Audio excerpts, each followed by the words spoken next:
everybody, it's Anna back with another episode of Analyzing Editing Styles. Today we're going to be looking at Emma Chamberlain, who I hadn't heard of before I joined this club, but seems like a lot of you like her, so I decided to look her up. And it turns out she has nearly 10 million subscribers. So I was like, I guess I'm the one sleeping under a rug. So I googled her and she's 19, and apparently she blew up in around 2017, 2018, starting with the video, "We All Owe the Dollar Store an Apology." Listen here, okay? Just sit down, listen. Just listen. I'm disappointed in everybody. As the human race. Why, you may ask? As a society, I feel that we're neglecting something. So I can get a sense of her style right away. She's really snappy, she cuts really fast, she does some zoom cuts, but I was still curious about her because I was wondering why I hadn't heard of her before if she was so big. So I opened up this New York Times article and it says she's the funniest person on YouTube, okay. And it also says, quote, "Her instinctual editing style involved zooming, adding text to the screen, and pausing to point out the best parts. I feel like that made my friends and I laugh a lot more when I was emphasizing these things," she said. Rather than us just having to catch it while watching and then it doesn't really land as much because most people aren't going to notice the funny little things that I would notice. She says while editing, she's so zoned in. "I have this weird mindset where it's me quickly analyzing every 5 seconds. Is this boring? Is this stupid? Can I cut this? Yes. No. Yes. No. Yes, no." And later in the article, she says that people accused her of being unoriginal when she was the one who had created the style. In another article from The Atlantic, it says, "Aesthetically, Chamberlain's style is fast, jumpy, and very funny. She favors quick cuts, facial distortions, unaligned fonts, goofy music, and effects similar to the super zoom feature on Instagram stories." They say even if you haven't seen one of Chamberlain's videos, you've likely seen traces of her influence all over the internet. She's the closest thing to an overnight success YouTube has had in years, and it represents a dramatic shift in what young audiences want from the platform and its top creators. Videos that feel authentic. They also say the shift away from hyper-posed, over-edited content has been happening on Instagram for a while, but Chamberlain is credited with being the one who popularized it on YouTube. These articles are from 2019, so a quick glance at her channel shows that I think she has become more of that rich LA YouTuber again. But it's interesting to see how the narrative constructed about her credits her with revolutionizing the direction YouTube was headed in. It also credits her with this really fast, snappy style. And if that's true, it is a really pervasive style. I've seen videos in this style, and I didn't know it came from Emma Chamberlain. Even though I don't think she was really the first person to do this, I think people had sort of this kind of style before her. There's some vloggers I watched maybe 5-7 years back who kind of had half the style, but I think she definitely does it a lot more fast and snappily and in an unpolished way that gives it that meme quality that appeals to a lot of us these days. However, according to the New York Times article, which came out in 2019, her recent videos are less jittery and less edited. So for today's video, let's first look at one of her videos from 2018, probably at the peak of her most jittery style. After that, I'm going to show you how to get started with some basics with motion properties if you've never done it before. So let's first check out this clip. Can you believe I literally printed out the fucking recipe? Like we're in literally like the Middle Ages using a printer. Anyways. Ow! I drank so much coffee, I literally feel buzzed. Like I literally is that? I don't even know what being buzzed feels like. Because I'm like 12, so. So first of all, you can see how many cuts there are. And second of all, you can see how she does little zooms in between the cuts to make them a little different. I think this style could be really good when you don't have all the resources to make really good film. For example, there's only one camera angle here and she's the only one in the shot. However, there are other aspects of this that make it really good film, such as how she's being really funny and she's really hyper. And while aggressive editing can also boost film that doesn't have much in it, I think she uses it in a way that empowers and magnifies what's already there. Now, we're going to take a look at that clip again, but check out all the edits that she did that I labeled in the top right corner.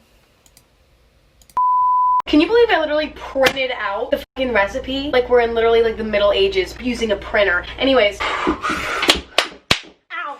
I drank so much coffee, I literally feel buzzed. Like I literally is that? I don't even know what being buzzed feels like. Because I'm like 12, so. Alright, so now we're going to try this out on our own clip. Before we get started, let me explain the basics of what we're going to be doing. When you have a video in the timeline, every video has motion properties. And the most basic ones are position, scale, and rotation. To be honest, just mastering these 3 properties can get you really far with editing. There's a lot you can do with just these 3 things, so I encourage you to play around with it and see what you can do. For sure, nearly almost all of what Emma Chamberlain does is with just these motion properties. So the position is just where the frame of the video is. For example, I can move the position of this frame from left to right or up and down or a combination of both. And then scale is just the zoom, so we can zoom in or zoom out. And one quick thing to note is that the anchor point is where it was scale around. So the default anchor point is in the middle of the frame, around here.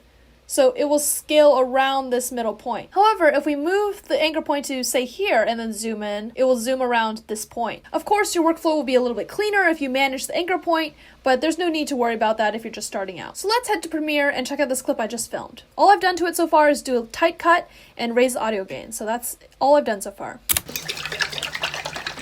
So I'm eating my salad tonight for dinner out of an egg tray. You might ask, Anna, why are you eating out of the top of my egg carton? Well, long story short, there's only one big bowl in my house, and right now there's meat marinating in it, so this is the best I came up with.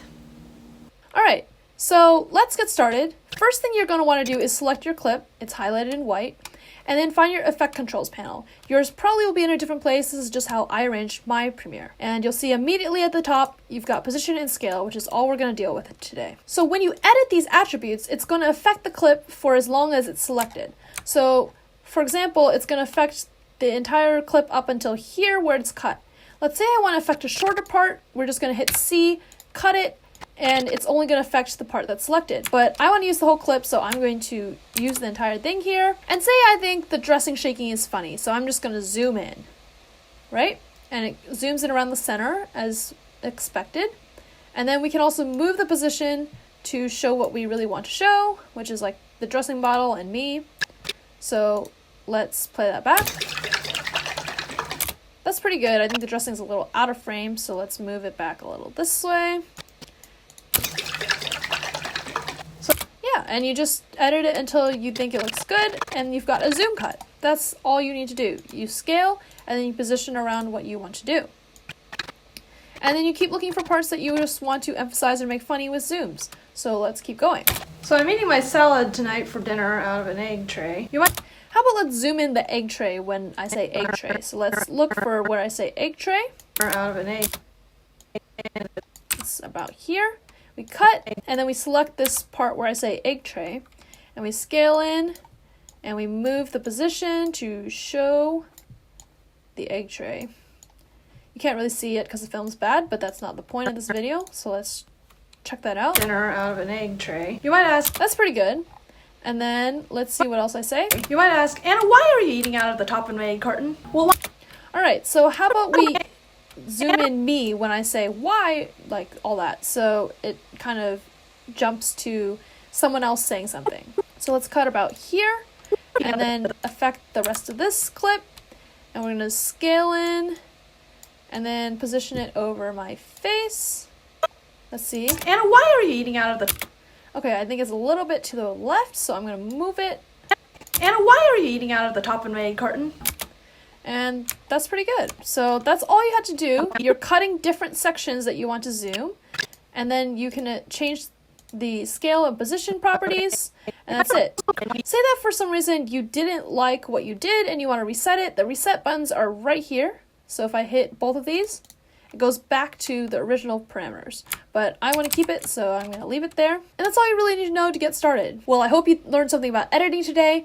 I definitely learned a lot about Emma Chamberlain, and until next week, happy editing.